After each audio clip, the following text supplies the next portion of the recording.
Hi everybody, this is Mr. Duncan in England. How are you today? Are you okay? I hope so.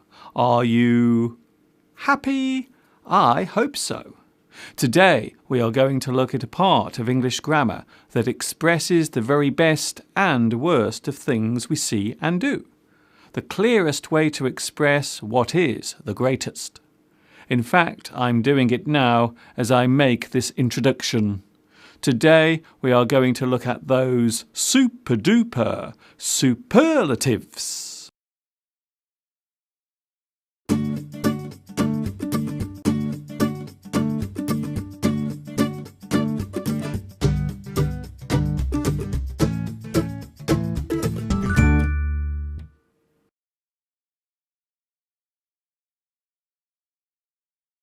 A superlative is a form of grammar that expresses the highest degree of equality. To say that something is better than all the rest is to use a superlative sentence. Individual words can convey a superlative expression. Superlatives come in many different forms. They are often formed as words ending in est or with the word most.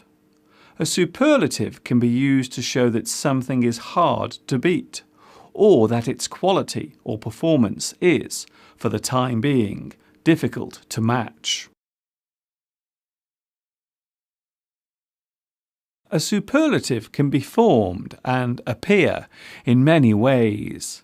If a person does something that no one else has, then a superlative can be used to describe what has been achieved.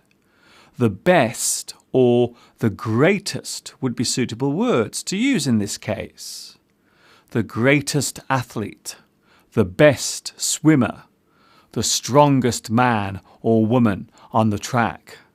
A superlative can be used in a certain time period, such as a day. That was the fastest race today. She is the best singer I have heard today.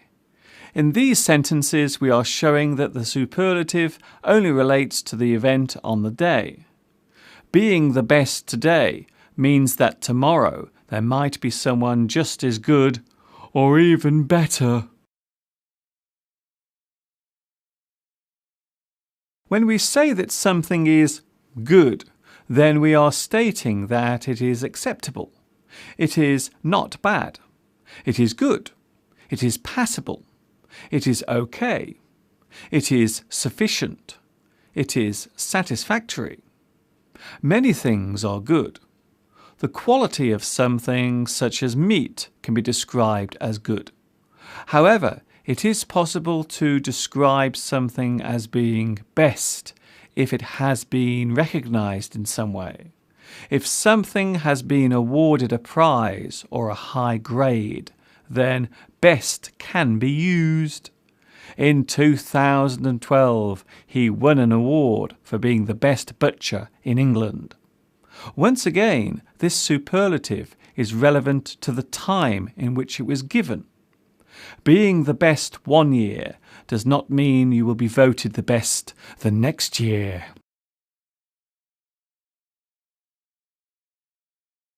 Let's take a look at some examples of superlatives. Great, greatest, good, best, high, highest, clean, cleanest, bright, brightest, new, newest, latest, brave, bravest, wealthy, wealthiest, clever, cleverest, amazing, most amazing, exciting, most exciting, difficult, most difficult, expensive, most expensive, familiar, most familiar, memorable, most memorable, enjoyable, most enjoyable, stunning, most stunning. In English, the superlative can be used in a way that suggests something that is not strictly so. Superlatives can be used figuratively. They suggest something for effect. For example, the most complete collection of modern art in England does not mean that all modern art is contained there. The sentence seems to be saying this, but in fact it is not so. Certain words have been brought into common use as superlatives. Contemporary writing often places a superlative here and there so as to add excitement or draw attention. Superlatives are often used in advertising. We might sometimes use the word superlative to show that something is unique, overwhelming, or insurmountable in quality or form. There are not enough superlatives to describe this show. The film critics lavished superlatives on her performance. By this you are showing that something has left you feeling overwhelmed and impressed. We sometimes play with words to show a superlative that is not real. A common one is bestest, which of course is not a real word, but can be used as a fun way of showing how much something means to you. You are my bestest friend in the whole world. Another one is awesomest. This is not a real word, but it can be used informally to show that, in your opinion, something is the best. It is possible to use most as a way of expressing that something or someone has impressed you or has left an impression on you. That meal was most satisfying. I had a most enjoyable evening. That lecture you gave was most interesting.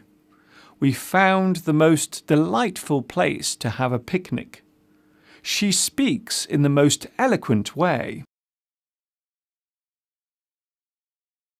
Superlatives can be used to show the most extreme things, both positively and negatively. The most positive thing is the best, while the most negative thing is the worst. The extremes of bad include the coldest day, the smelliest cheese, our darkest hour, the saddest song, the moodiest person, the loneliest man, the bleakest forecast. We often make a note of things that exist as unique or unbeatable. The tallest building, the fastest runner, the largest bowl of custard, the cleverest man, and all the other things worthy of note. We call these things records. Anything that cannot be beaten or is the most will be recorded. The facts surrounding this event or thing are written down.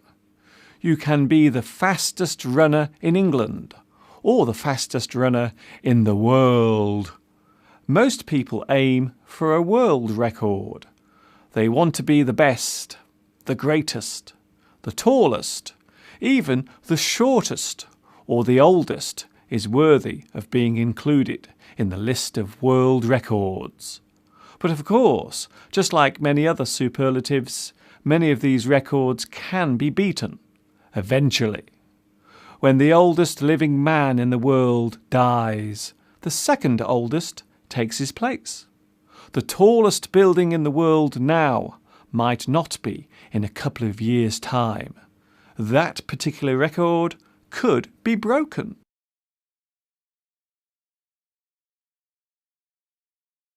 Superlatives are great for showing how good or bad something is, even if they are not absolutely true. Your worst day ever might be tomorrow, but it may also be next Tuesday. We often throw superlatives into a sentence for effect. Superlatives are dramatic, they are expressive, They effectively express extremes, both in action and emotion. The best of the best and the worst of the worst are often used to show how great or awful something is. But it is not necessarily definitive or permanent. What might seem the best or worst today can change as time goes by. What could be better than a day at the sea? What could be better than you with me? What could be finer than a day in bed? What could be better than cheese and bread? What could be nicer than a card from Mum? What could be sweeter than a sugar-coated bun? What could be better than the kindness of a friend? What could be greater than a love that has no end? That is all I have time for today. I hope this has been a good lesson and that you have enjoyed it. Was it the best one ever? I hope so. Of course, there will be another one coming very soon, so I look forward to seeing you all again in the near future. Thank you for being the bestest, awesomest viewers in the whole world. Really, you are. This is Mr. Duncan in England saying thank you for watching me teaching you. And of course, ta-ta for now.